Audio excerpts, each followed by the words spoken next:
Vamos começar então a nossa rodada de entrevistas, porque a gente fez justamente isso. A gente foi atrás de médicos, de especialistas, para abrir o nosso olhar sobre esse assunto. Vamos começar entendendo a diferença. Maconha, cannabis, canabidiol, nem todo mundo sabe a diferença, por isso a gente já começa mostrando o significado de cada um. Quem explica pra gente é o neurologista Eduardo Faveret. Olha só. Maconha é um termo basicamente utilizado no Brasil, que vem do idioma quimbundo, né, do sul de Angola, enquanto que a cannabis vem do grego, né, e é o nome botânico da planta. Dependendo da genética da planta, você vai ter uma determinada composição físico-química.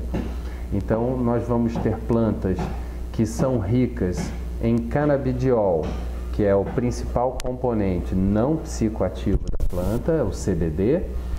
E, então, tem plantas ricas em canabidiol com baixo THC, ou seja, é um tipo de cannabis que não é psicoativo.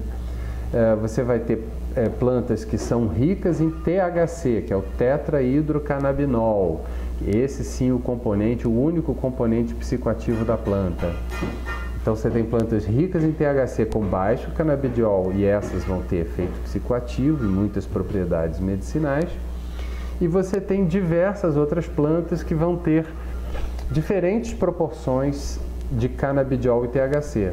Todos esses componentes atuam medicinalmente de forma conjunta no que os médicos e pesquisadores descrevem como o efeito comitiva ou efeito entourage.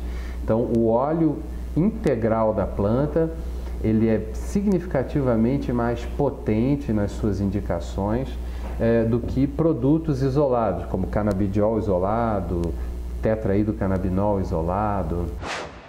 Gabi estava explicando aqui pra gente nos bastidores, ela estava assim, isso é fundamental. Continua. Não, é fundamental que a gente ouça o especialista, porque tem essa questão também do fato do THC ser a parte psicoativa da planta, faz com que o preconceito contra medicações que têm esse componente seja ainda maior. E aí, de repente, a gente acaba falando só do CBD, mas é preciso, então, que nós ouçamos o depoimento dos especialistas para que ele possa falar desse efeito entourage, entendeu? De como a propriedade pode ser muito maior, o efeito pode ser melhor nos pacientes quando a gente tem a combinação. Então, e claro, precisa de bula de remédio, sempre da aprovação de vigilância sanitária, mas a gente precisa conversar sobre como isso precisa ser mais célere, como todo mundo precisa ter acesso e não só as pessoas que têm mais dinheiro, então acho que é importante. A Gabi falou sobre preconceito. Karnal, a gente viu ali o Eduardo Faveret, inclusive, obrigada, Eduardo, pelo vídeo aqui, a gente vai ver mais vídeos ao longo do programa, ele trazendo informação sobre a diferença entre maconha, cannabis e canabidiol. Claro que a falta de informação leva ao preconceito. Se a gente estivesse falando de outro tipo de remédio, a discussão seria igual? Eu acho importante sair, quando eu tenho um tema muito marcado pela polarização, pela ideologização, ou seja, a incapacidade de olhar dados objetivos, mas vendo preconceitos antes dos dados objetivos, é bom substituir. Você está falando de esquerda e de direita, substitua por Palmeiras e Corinthians. E aí você vai ter um certo afastamento para você ter um pouco de dimensão. Então, nós extraímos, por exemplo, plantas como extraímos quinino para curar malária, nós extraímos do salgueiro branco a aspirina, nós extraímos de inúmeras plantas princípios que a dona de casa usa ao fazer seu chazinho de camomila à noite. Ou seja, ela extrai de uma planta um princípio que a gente não sabe se é a camomila ou é o calor do chá, mas que tem um efeito relaxante. Então, são duas coisas muito diferentes. Eu vou emitir uma opinião pessoal inicial, especialmente para os jovens. Afastem-se do uso da maconha. Afastem-se. Prejudica a sua memória, faz diminuir sua vontade, é uma droga de acesso a outras drogas. Opinião pessoal de um professor há 40 anos no sistema educacional. Afastem-se da maconha. Não cedam à oferta de maconha. Sua vida vai piorar, você vai ficar dependente e vai ficar mais idiota. Não existe gente interessante maconheira. Isso é uma coisa. A outra, vamos pensar objetivamente sobre como aliviar dores de pessoas se nós temos esse recurso. Nós estamos falando de vício, estamos falando de dor. Isso é completamente diferente. Então, você jovem, se afaste da maconha. Vocês médicos, vocês doentes, façam uso controlado através do conhecimento técnico para diminuir sua dor. São duas coisas completamente diferentes para mim.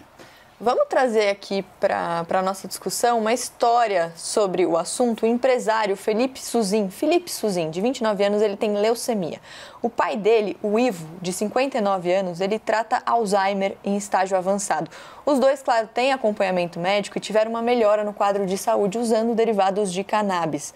Olha só, em 2019, o Felipe publicou um vídeo mostrando como o pai dele reagiu ao tratar a doença com óleo medicinal.